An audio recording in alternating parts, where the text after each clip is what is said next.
The Constitutional Court has ordered that undocumented immigrants may only be detained. The Constitutional Court has ordered that undocumented immigrants may only be detained. Ladies and gentlemen, my name is Dr. Jones, Winer TV. Please subscribe. The Constitutional Court has issued a decision about the legal framework in South Africa pertaining the custody of undocumented immigrants. This decision states that the detention of undocumented immigrants is only permitted if it serves the interests of justice and if detainees are brought before a court within a period of 48 hours. On Thursday, Moloto Motapo, the parliamentary spokesperson, announced the verdict and stated that it serves to strengthen the constitutional protections that are provided to all those who are within the borders of the nation. Regardless of their legal status, Motapo made the following statement. The Constitutional Court has ordered that undocumented immigrants can only be detained if it is in the interest of justice and that detainees must be brought before a court within 48 hours. After years of legal conflicts and concerns regarding the treatment of undocumented non-citizens, the ruling has been made. For a long time, human rights organizations have been critical of the arbitrary imprisonment of migrants, claiming that it violates constitutional rights as well as international human rights commitments. The verdict, according to legal experts, obligates law enforcement and immigration agencies to comply with the constitutional protections in a rigorous manner. It is a prohibition against the practice of detaining individuals for long periods of time or for unjustified reasons without the provision of a court, and it establishes a responsibility on the state to provide a justification for every instance of detention to a court. According to Motapo, the decision does not constitute a blanket ban on immigration enforcement. Rather, it serves to reinforce the constitutional principles that are already in place. Authorities are not prohibited from taking action against unauthorized immigrants. As a result of the verdict, instead, it ensures that due process is followed and that the rights of individuals are maintained in accordance with the Constitution, he noted. The ruling has been well received by civil society organizations who have described it as a triumph for human dignity. The verdict will prevent the misuse of power and unjustified detentions.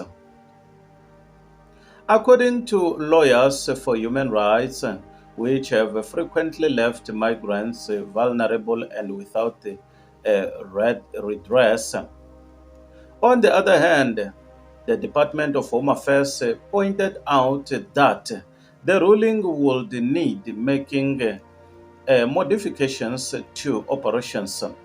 Officials stated that they would collaborate with the police and justice departments in order to bring immigration control into alignment with the court's direction. This would ensure compliance with the directive while simultaneously maintaining efforts to regulate unauthorized migration.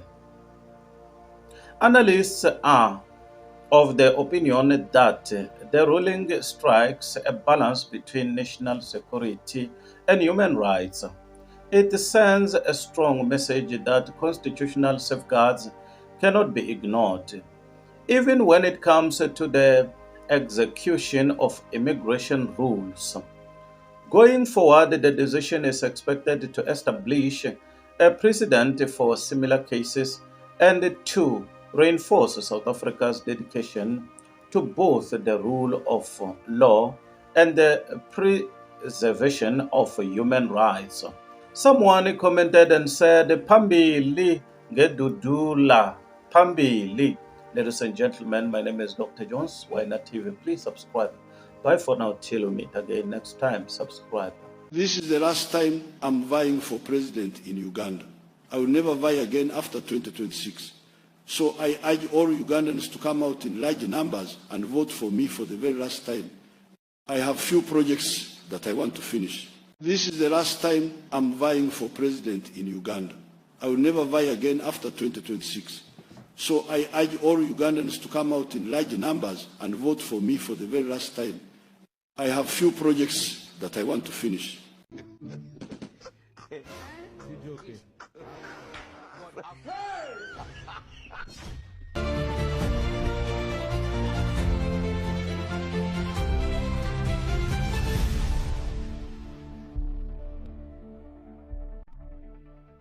Five dark truths about women that men must know. Number 1. It is easier for a woman to cheat than for a man. This is a dark truth many men ignore. A man may chase sex, but a woman can attract it without trying.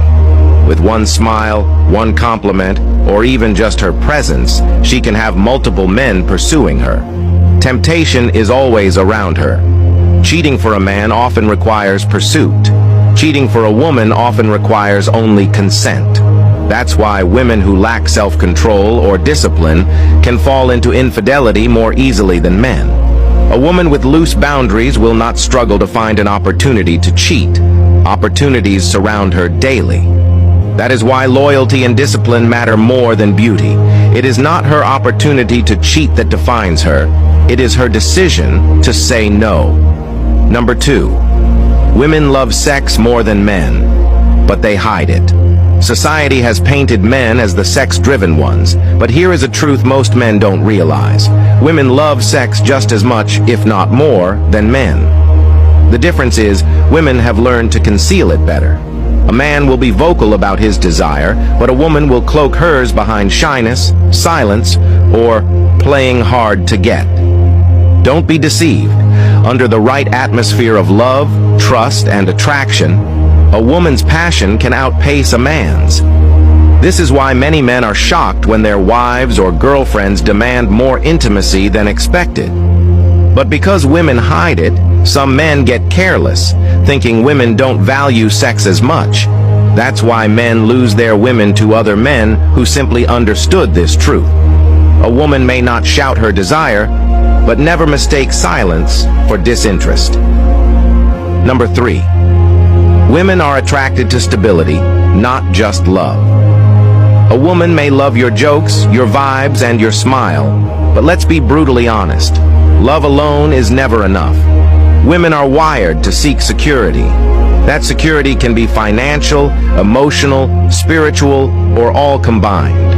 If you are unstable in vision, unstable in money, unstable in emotions, don't expect her to feel safe with you forever. This is why some women leave men they love to marry men who can provide stability.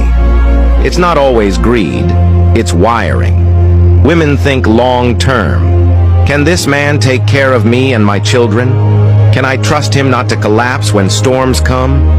If the answer is no, she will love you today but walk away tomorrow. Romance excites women, but stability keeps them. Number 4.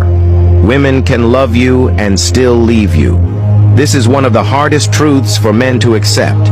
A man thinks love is enough glue to hold her forever. Wrong. A woman can genuinely love you but still leave if she feels neglected, unprotected, disrespected, or stagnant in the relationship. Understand this. A woman doesn't just stay where she loves, she stays where she believes. If she loses faith in your future, if she no longer believes in your ability to lead, grow, and provide, her heart will begin to detach even while she says, "I love you." Many men cry in shock, but she said she loved me yesterday. Yes, she loved you, but she lost faith in the tomorrow you offered. Love is not always enough to make her stay. She needs vision and security too. Number 5. Women respect results, not excuses. A woman may love you for who you are, but she respects you for what you produce. Excuses don't feed her. Promises don't impress her. Dreams don't convince her. Results do. If you say you're building a future but have no visible results, her respect for you will begin to shrink. If you always explain why you failed instead of showing how you succeed, her admiration will die. A woman is wired to follow strength and results, not weakness and excuses. That's why you see a woman lose interest in a man who spends years planning but never producing. She doesn't want to hear endless stories of what you will do someday. She wants proof that you are moving forward. Results inspire loyalty. Excuses breed contempt. Lastly, women are loyal to their feelings. This is one of the darkest truths men ignore. Women are emotional beings, and their loyalty often follows their feelings. A woman may love you today, but if her feelings change tomorrow, her loyalty may shift. That doesn't mean she's evil. It means she is human. This is why a woman can be with a man who is financially stable, but still fall for another man who makes her feel alive, seen, or valued. She may not even plan it, but her emotions can pull her. A man who ignores his woman emotionally but provides for her physically may still lose her loyalty. Don't just feed her body, feed her heart. Don't just provide stability, provide intimacy, affection, and attention. If you don't, another man who understands her feelings will win what your money couldn't buy. A woman can be your crown or your curse. She can be your peace or your pain. What she becomes depends on how wise you are in understanding her. Never forget, she desires intimacy more than she shows. She needs stability more than romance.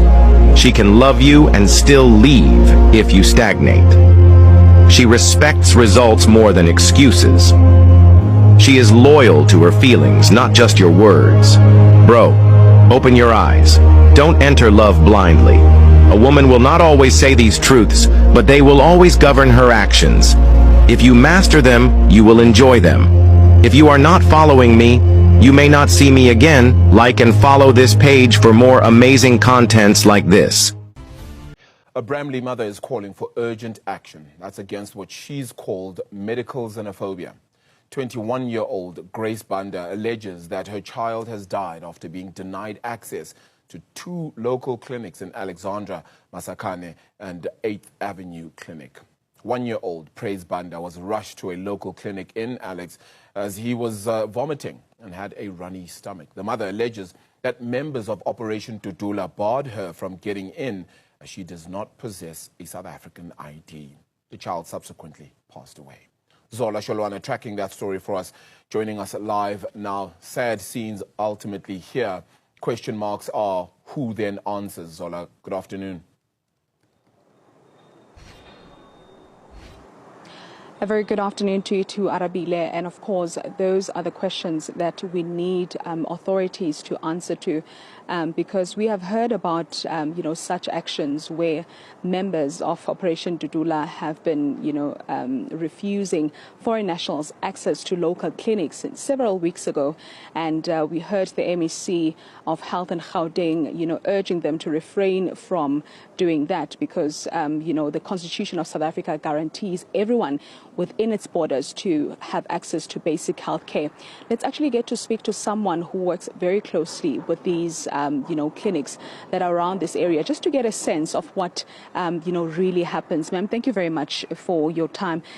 From working with these clinics, what have you observed? Because we've heard the mother there showing concern, essentially saying that there are people that you'll find at the clinic that will, ask for your ID document. And if you don't have one, then that means you will not be granted access to the healthcare facility. Thank you for having me.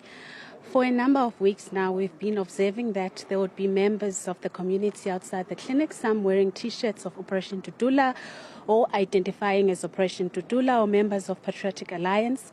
And at the gates, they usually ask for people's identity, so the South African ID or a passport. And if you do not have a South African ID, then you are asked to go consult the private sector for healthcare. So mothers are being chased away. They are unable to access the facilities. And in some cases, you find these people inside the clinics, interacting with the nurses, interacting with staff members inside the clinic and still asking for people's identities, for people's passports, for people's South African IDs. And if in case when a mother doesn't have a passport or a client doesn't have a South African ID, then is asked to leave. That is what we've been observing inside the clinics. The question that's currently at hand here is that how do they even gain access to these clinics? I mean, there's clinic management, there's security, there's, so how are they able to freely, do all of this and no one is doing anything about it? That's the same question that we've been asking ourselves, and we've asked actually some of the clinic managers the same question, that how is it that any member of the public, whether they say they are part of a political party or not, how is it that they are allowed to enter a facility and decide who has access, and decide who must access the services or not? What happens, tomorrow if somebody else come and define access differently? Will we keep quiet? I haven't seen the police being called, to try and intervene. I haven't seen even a security guard intervening, into the matter and then failing. I haven't seen any staff member trying to address that matter inside the clinics. I don't know what reasons do they have, but those people are just, led to do whatever they want to do inside the facilities, and then they leave. In some cases, it's even one female, who does that. It's not even that. It's a lot of people who carrying weapons or who look dangerous, but nothing happens. Mm-hmm. And let's speak about the bigger picture here. How is this affecting people like, Grace, that are, saying, if I was in my country, perhaps my child, would still be alive, or the situation shouldn't have gotten this far? The situation definitely should not have gotten this far. And obviously the impact is going to be huge and is huge. We have mothers who no longer take their babies for immunizations because they are worried. They are worried about their safety. They are worried about the safety of their children. They stay with their sick babies at home, and try home remedies day and day. They speak to us about their anxieties. They speak to us about how scared they are, even inside their homes where they stay, that they are very scared. So the consequences are definitely going to be very big. And the story that you had earlier of this mom who ended up losing her baby is very, very sad. And that as a country, this is what we have come to, that we cannot even think about the lives of young children. And xenophobia has always been very difficult, to accept as a South African, even for myself personally. But what makes this one very, very difficult and even more difficult is that it is about the lives of young children, the lives of infants and babies. They cannot protect themselves, and it is our duty as society to protect the lives of young children. Thank you very much, Ma, for your time. That is a lady there that works with, many clinics here in Alex. And of course, she has gotten to see what is happening on the ground. Now, earlier on, Arabile, I actually got to speak to some members of the PA here in Alex and also members of Operation Tudula, trying to find out if they are aware of this incident. And a member of the PA actually said that what they do is that they only chase away people that are not critical. So anyone that is critical is allowed to have access to medical attention. But now the biggest question is that, how do they get to assess who's critical and who's not? And how does it even have to get to that point where they are the ones that actually get to do that? Now, Operation Tudula, a representative from Alex, said that they are not the ones behind these clinic, these situations where we've been seeing in clinics where people are being, chased away. They've been focusing on schools. But authorities really have to come on board on this one and really get to respond, because these families want to know what's going to happen, moving forward. If we have a disease that is contagious, does it mean that if you've got a child as a foreign national, then your child will not be able to have access to basic health care? Is that where we're going as a country? Those are answers that we'll be getting from relevant authorities shortly after this. Yeah, and we need all of them to be answered. You're quite correct there, Zola. So one wonders now what the family would be thinking, of course, having had their loved one pass away. Zola.